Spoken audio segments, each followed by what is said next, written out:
10 things you need to know about Nightrein. First, the game is a roguelike game. At the start of a run, you can choose from 8 different classes. 4 characters have already been revealed in the network test: Wilder, Duchess, Guardian, and Recluse. The remaining 4 have not yet been disclosed by From Software, but hints from the teaser suggest their identities. The 5th class, Iron Eye, is an archer sniper.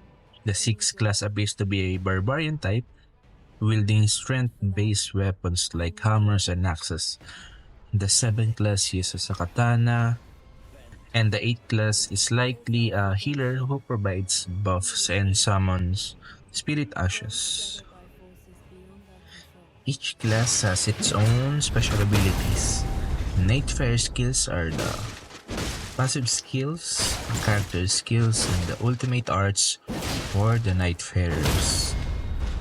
Each unique and designed to complement each archetype. Managing these skills and understanding their effects are crucial for the team's success in overcoming the toughest battles in Elden Ring Nightrein. Nightrein is like a Monster Hunter roguelike, but with preset characters. It also mixes elements of Battle Royale, featuring a shrinking blue circle and the need to gear up until the final zone. Some Souls fans might argue that From Software isn't making a Monster Hunter-like game, and I get that. But the gameplay loop has clear similarities. You matchmake with a party, pick a boss to farm relics, and repeat the process to get the relics you want. To progress, you need to defeat the starter boss before moving on, essentially gearing up for the next fight. And don't even try to argue about it.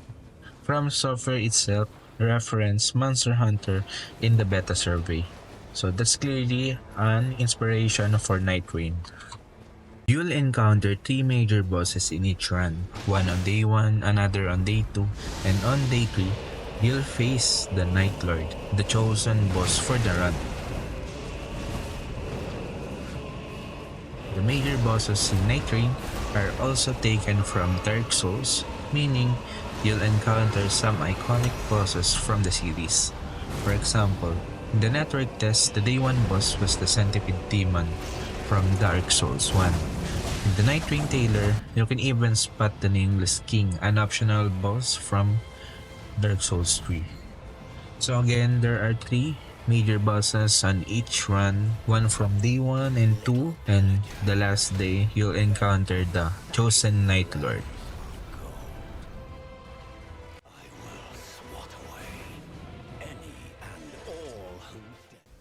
Let's talk about Dormant powers.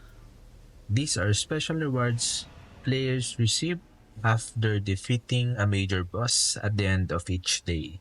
Upon victory, you can choose one of 3 random dormant powers, each impacting the rest of your run.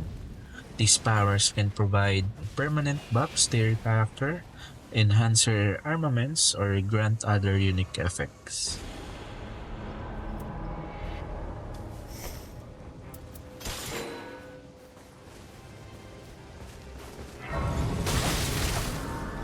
Seven, there are traversal mechanics in the game, such as the Spectral Hawk, Tree, and the Spirit Stream Jump. These can be useful especially when the shrinking blue circle called Nightrein is chasing you. Taking advantage of these mechanics can help stay safe or quickly reach boss areas to grind levels before the day ends.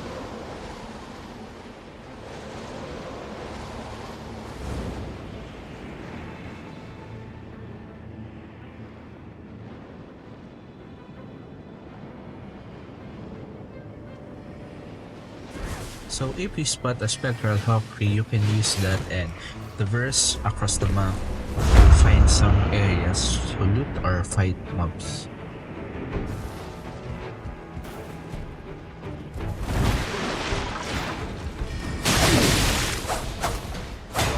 Items in Nightrein include all obtainable objects, such as consumables, key items, and multiplayer items.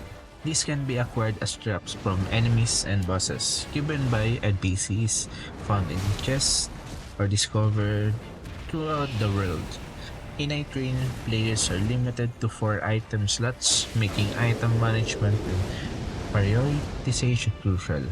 With only a few slots available, Nightfarers must carefully choose which item to carry for each run.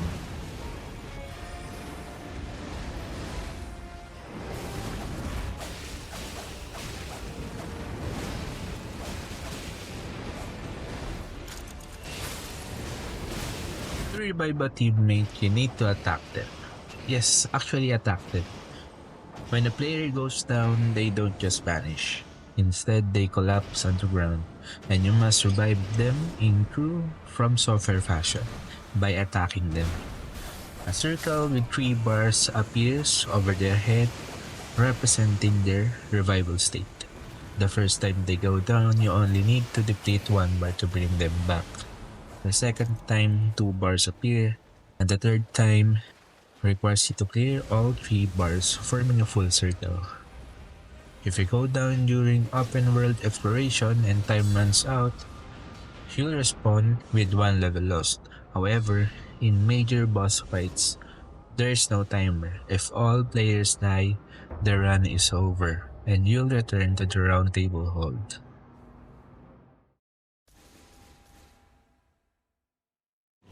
You can upgrade both your flask and weapons in Nightrein. Flask upgrades can be found at churches scattered across the map. Once you're in a boss fight, there's no way to regain flask. So whatever you bring into battle is all you'll have. This makes flask upgrades a top priority early on. Weapon upgrades are also crucial. Caves are the best places to find smithing stones, which are needed to upgrade your weapons. After acquiring the stones, you need to find the merchant and an anvil to actually upgrade your gear. Even if you don't have smithing stones, make sure to locate the merchant before the end of day 2, as they can help fill any gaps in your gear.